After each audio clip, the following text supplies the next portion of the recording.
तो हम लोग जो है यूनिट जो है 4 पढ़ रहे थे, ठीक है। अध्याय 11 है पौधों में परिवहन। ये आपका भाग कितना है? भाग 3 है। तो हम लोग देखेंगे भाग 2 से आगे। देखिए हम लोग को परासरण के बारे में पढ़ना है। क्या लिखा हुआ? परासरण, ठीक है, जिसको इंग्लिश में कहा जाता है ओस्मोसिस। यहाँ पर दे रखा है कि दो भिन्न सांद्रता वाले घोलों के बीच होने वाली एक विशेष प्रकार की विसरण क्रिया होती है जो एक अर्धपरगम झिल्ली के द्वारा होती है। ध्यान रखिए, यहाँ पर दो भिन्न सांद्रता, यहाँ पर एक हमने कोई मान लीजिए पात्र लिया, इसमें जो है इसमें एक बीच में हमने क्या लगा दिया? अर्धपरगम झिल्ली ए, और यहाँ पर बी, दो अलग अलग क्या है? सांद्रता वाले घोल है। ये इसमें जो है अधिक सांद्रता वाला घोल है, इसमें कम सांद्रता वाला घोल है। तो जब अधिक सांद्रता वाले घोल से कम सांद्रता वाले घोल की ओर परिवहन होता है तो उसी को क्या कहा जाता है? परासरण कहा जाता है। यहाँ पर एक विशेष प्रकार के ध्यान रखिएगा कि ये विषम क्रिया होती है और दो भिन्न अलग अलग क्या रहेगा? घोल होगा, जो एक अर्धपरगम झिल्ली के द्वारा होगा। किसके द्वारा होगा? ये अलग अलग किसके द्वारा होगा? तो अर्धपरगम झिल्ली के द्वारा यह अलग अलग होगा। यानी कि अर्धपरगम झिल्ली के द्वारा अधिक सांद्रता से कम सांद्रता की ओर क्या होगा? गमन करेगा। तो उसी को हम लोग क्या करेंगे? परासरण कहेंगे। एक बात ध्यान रखिएगा, अर्धपरगम झिल्ली जो है आपके एनसीईआरटी में दिया हुआ है कि अर्धपरगम झिल्ली किस प्रकार से बनता है। तो ध्यान रखिएगा इस बात को कि जैसे अंडा होता है, तो आप लोग को मालूम होगा कि अंडा का जो छिलका होता है, तो छिलका किसके भाग का बना होता है? कैल्शियम कार्बोनेट का बना होता है। उसका ऊपरी भाग जो होता है कैल्शियम कार्बोनेट का बना होता है। अगर अर्धपरगम झिल्ली बनाना हो तो उसको हम कहीं छेद कर कर उसमें के जो अंदर का लिक्विड होता है उसको निकाल देंगे, ठीक है। निकालने के बाद जो छिलका बचेगा उसको तनु HCl में क्या करेंगे? डाल देंगे। डालने के बाद जो अंडा का जो छिलका होगा तो पिघल जाएगा। वो अंडा का छिलका क्या होगा? पिघल जाएगा। पिघलने के बाद क्या होता है? एक झिल्ली की तरह संरचना तैयार हो जाता है। उसी झिल्ली को हम लोग कहते हैं अर्धपरगम झिल्ली, ठीक है। ये एनसीईआरटी में आपको दिया हुआ, ध्यान से सुन लीजिएगा, एक बार दो बार समझ में आ जाएगा। जो अंडा का जो छिलका होता है किसका बना होता है? कैल्शियम कार्बोनेट का बना होता है। तो कैल्शियम कार्बोनेट जब तनु HCl में क्रिया कराया जाता है, डाला जाता है, तो क्या होता है?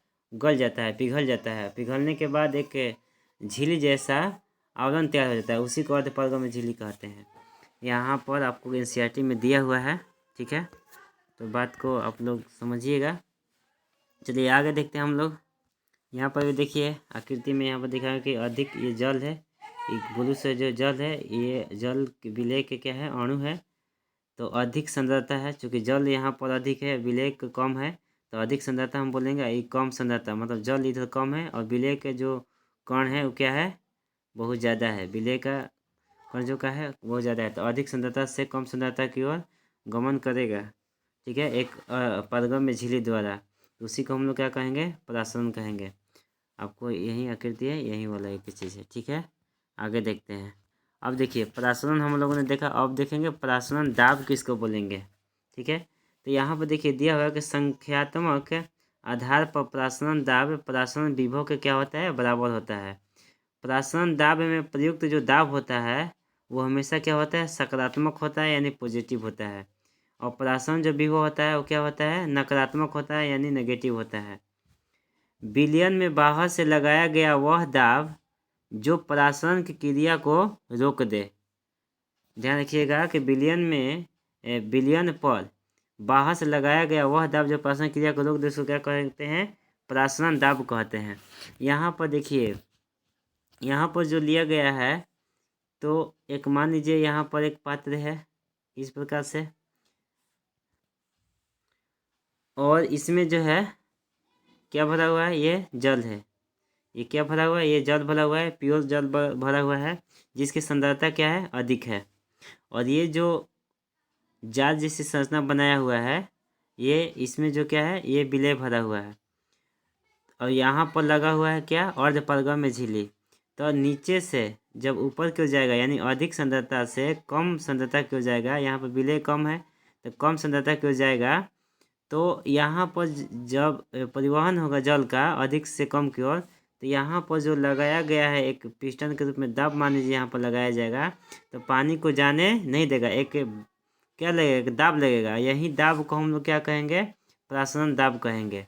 ध्यान रखिएगा, यहाँ पर अधिक सांद्रता से जब कम सांद्रता की ओर परिवहन होता है, तो यहाँ पर एक ऊपर से जो हम दाब लगाएंगे उसी दाब को क्या कहेंगे, प्रासरण दाब कहेंगे। तो यही कहा गया कि जब प्रासरण दाब में जो प्रयुक्त दाब होगा क्या होगा, सकारात्मक होगा, और प्रासरण विभव क्या होगा, नकारात्मक होगा। जो दाब लग रहा है, दाब लगने पर पानी नहीं जा रहा है, ठीक है, तो उस स्थिति में नेगेटिव मान होता है, नकारात्मक होता है यानी माइनस में। इस आकृति को यहाँ पर देखिए दिखाया गया है। देखिए यहाँ पर बनाया हुआ है ये वाला देखिए बनाया हुआ है। ये क्या है, मान के चलिए विलेन शर्करा का विलेय है, मतलब चीनी का मान लीजिए। यहाँ पर झिल्ली लगा हुआ है, ठीक है, यहाँ पर देखिए झिल्ली लगा हुआ है। यहाँ पर जो नीचे दिखाया हुआ है ये झिल्ली है यहाँ पर, ठीक है, ये झिल्ली है।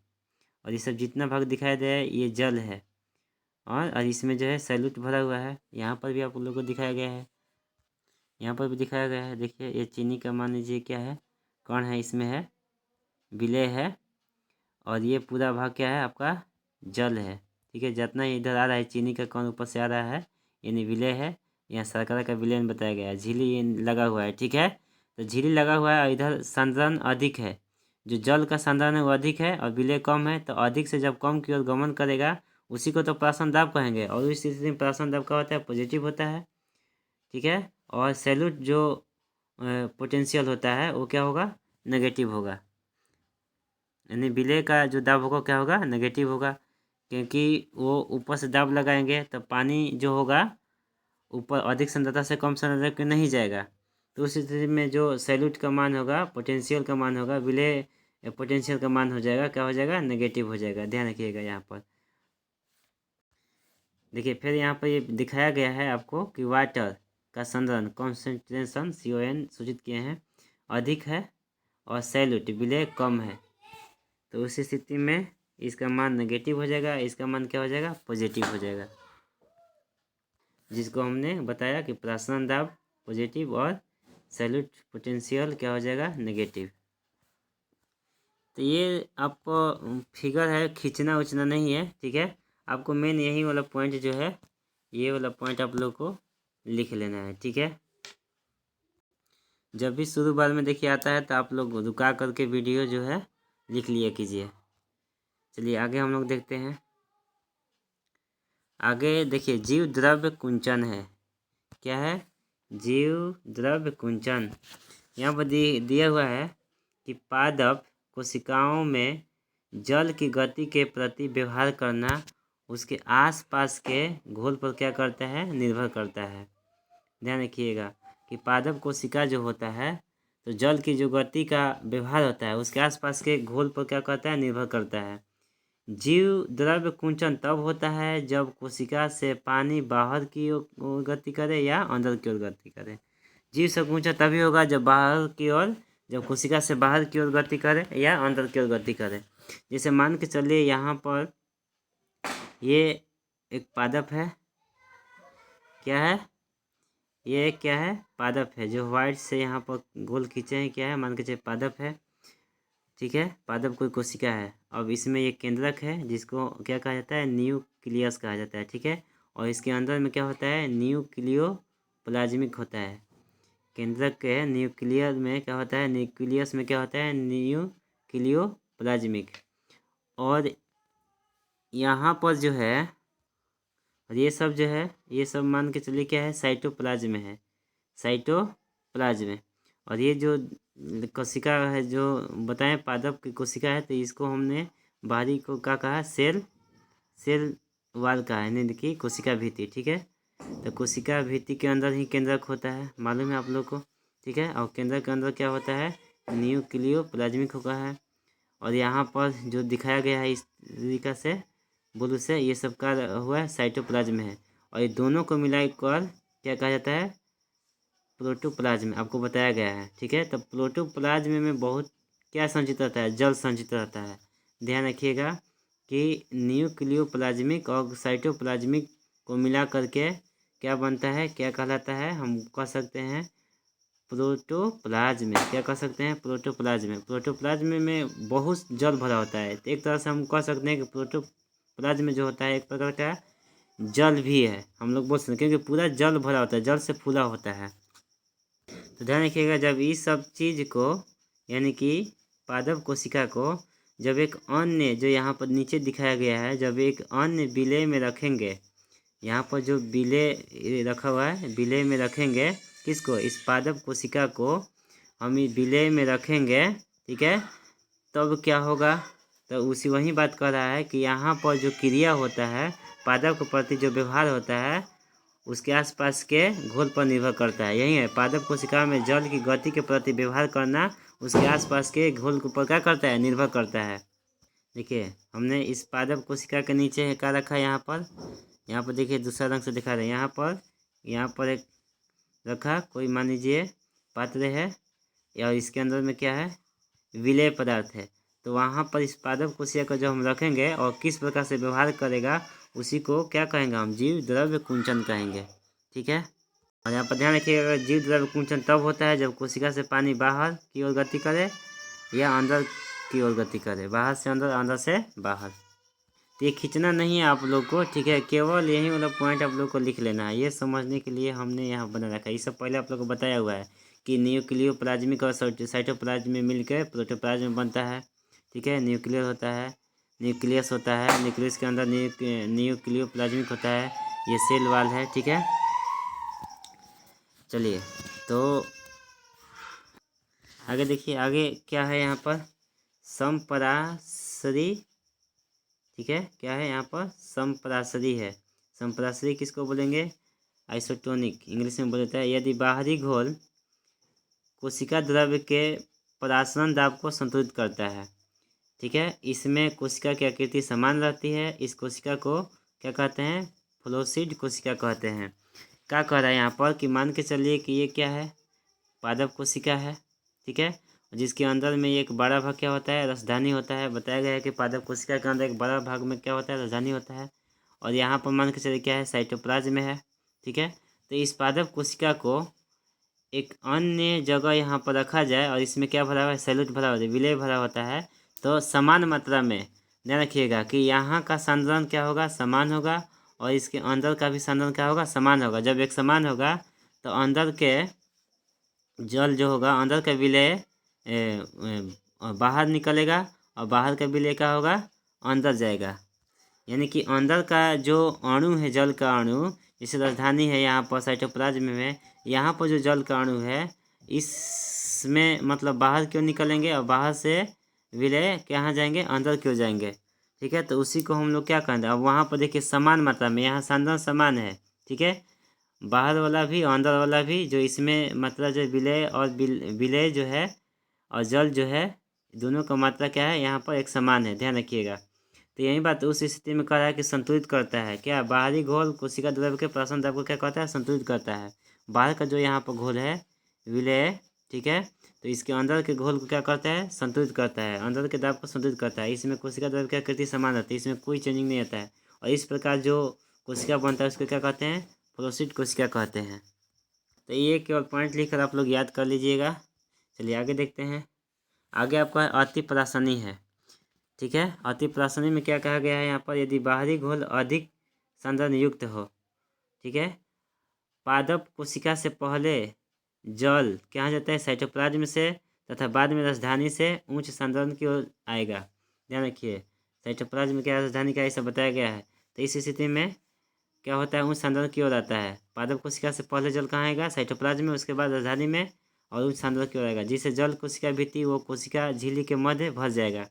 कोशिका की आकृति में परिवर्तन हो जाता है, इसे क्या कहते हैं, प्लाज्मोलाइड कोशिका कहते हैं। यहाँ पर देखिए, बाहरी घोल क्या होता है, अधिक सांद्रण होना चाहिए। यहाँ पर जो है पादप कोशिका है, इसके अंदर में क्या होना चाहिए, सांद्रण जो होना चाहिए, बाहर जो अधिक बाहर सांद्रण अधिक होना चाहिए। ध्यान रखिए, अंदर में क्या होगा, यहाँ पर कम सांद्रण होगा। यहाँ पर देखिए सैल्यूट लिखा हुआ है, सैल्यूट सांद्रण कॉन्सेंट्रेशन यानी कि बढ़ा यानी कि ज़्यादा होना चाहिए, अंदर में कौन से कम होना चाहिए। तो होता क्या है कि अंदर का जो सांद्रण है, नहीं कम सांद्रण से अधिक सांद्रण की ओर यहाँ पर गति होगा, उसी को हम लोग कहते हैं अति परासनी। और यहाँ पर जो हमने बताया आपको, यहाँ पर दोनों में समान होगा, यानी कि अंदर से बाहर की ओर जाएगा, बाहर से अंदर की ओर जाएगा, तो उस स्थिति में हम क्या कहते हैं, समपरासनी कहेंगे। ठीक है। और इसमें क्या होगा, इसमें केवल अंदर से बाहर की ओर क्या करेगा, गति करेगा, तो उसको क्या करेंगे, अति परासनी करेंगे। ये सब पॉइंट आप लोग लिख लीजिएगा। ठीक है। आगे देखिए, आगे है तीसरा जो है अल्प परासनी है। अल्प परासनी में क्या कहा गया कि बाहरी विलय कोशिका द्रव से अधिक तनुकृत होना चाहिए। विलय, जिससे विलय कोशिका में प्रवेश करता है, कोशिका मोटी हो जाती है, जिसे क्या कहते हैं, टारगेट कोशिका कहते हैं। क्या कहते हैं, टारगेट कोशिका कहते हैं। स्थिति दाब के कारण जल भित्ति के विरुद्ध दाब लगता है। यहाँ पर जो बात कह रहा है कि बाहरी विलय कोशिका द्रव से अधिक होना चाहिए। अब देखिए, बाहर का जो विलय होता है ये क्या होना चाहिए, तनु इसका सांद्रण होना चाहिए, अधिक होना चाहिए। अब यहाँ पर बात कहा गया कि बाहरी तनु का सांद्रण अधिक होना चाहिए और ये बाहर से अंदर की ओर गति होना चाहिए। तो यहाँ पर देखिए, सांद्रण तनु सांद्रण की बात किया कि अंदर से बाहर से कहाँ होना चाहिए, अंदर की ओर गति होना चाहिए, तो उसको हम लोग अल्प परासनी कहेंगे। देखिए, तीनों में अंतर समझिए। यहाँ पर जो सांद्रण हो रहा है, यह कोशिका पादप है, अगर यहाँ से अंदर की ओर गति कर रहा है तो अल्प परासनी। ठीक है। और अगर यहाँ पर क्या कर रहा है कि अगर देखिए, अगर यहाँ पर जो कोशिका द्रव है अगर अंदर से बाहर की ओर गति कर रहा है तो उसको क्या कहेंगे, अति परासनी। और समपरासनी किसको बोलेंगे कि दोनों तरफ यहाँ पर जो पादप कोशिका जो भी है, तो अगर अंदर से बाहर की ओर गति हो रहा है और बाहर से अंदर की ओर गति हो रहा है तो उसको क्या कहेंगे, समपरासनी कहेंगे। ठीक है। तो इस टॉपिक को लिख लीजिएगा आप लोग। आकृति ये सब नहीं खींचना है, ध्यान रखिएगा। चलिए आगे जो है, आगे क्या है, आगे है अंतः शोषण। क्या है, अंतः शोषण। देखिए, विशेष प्रकार का विषण होता है। अंतः शोषण क्या होता है, विशेष प्रकार का विषण होता है। पानी को ठोस द्वारा अवशोषित किया जाता है, जिससे ठोस फूल जाता है। उदाहरण जैसे लकड़ी, किशमिश का पानी फूल जाना, या सीड में क्या है, अंतः शोषण होता है। यहाँ पर देखिए कह रहा है कि जैसे बारिश होता है तो लकड़ी में पानी जो होता है बाहर से प्रवेश कर जाता है, अंतः शोषण हो जाता है। लकड़ी पानी को अवशोषित कर लेती है, अंदर घुसा लेती है, घुसाने के बाद वो क्या होता है, फूल जाता है। ठीक है, उसी को क्या कहते हैं, अंतः शोषण कहते हैं। यहाँ पर दिया गया लकड़ी, जिसे मान लीजिए लकड़ी है, पानी देकर क्या होता है, इस प्रकार से फूल गया, पानी प्रवेश किया और फूल गया, तो उसको अंतः शोषण बोलेंगे। किशमिश में भी देखिएगा, किशमिश का पानी में फूल जाना। ठीक है। सीड में अंतः शोषण, मतलब बीज में भी क्या होता है, पानी होता है। तो इस प्रकार जो है आज के लिए इतना ही। तो भाग 3 आपको समाप्त हो गया और भाग जो है 4 बन कर आएगा आगे। ठीक है। तो आप लोग को मेन बात है, जो टॉपिक हम लिखे हैं उसी चीज़ को लिख कर याद कर लेना है। आकृति जो खींचे हैं थोड़ा समझाने के लिए खींचे हैं। ठीक है। देखिए, बुक में आपको ये तीनों का आकृति किस प्रकार से दिया है, इसका जो समपरासनी है, अल्पपरासनी, ठीक है, अति परासनी का आकृति यहाँ पर दिखा रहे हैं। देखिए, यहाँ पर जो है जीव द्रव्य संकुचन कर रहा है। अभी जो हमने बताया आपको जीव द्रव्य संकुचन। ठीक है। देखिए, ये जो तीर का चिन्ह क्या बता रहा है, बाहर से अंदर की ओर, अंदर से बाहर की ओर गमन कर रहा है, तो उसको क्या कहते हैं, फ्लोसीड कोशिका कहेंगे। एगो टर्गिस स्फीत कोशिका कहा जाता है, जब बाहर से अंदर की ओर गति करता है। ठीक है। तो आज के लिए इतना ही। ओके।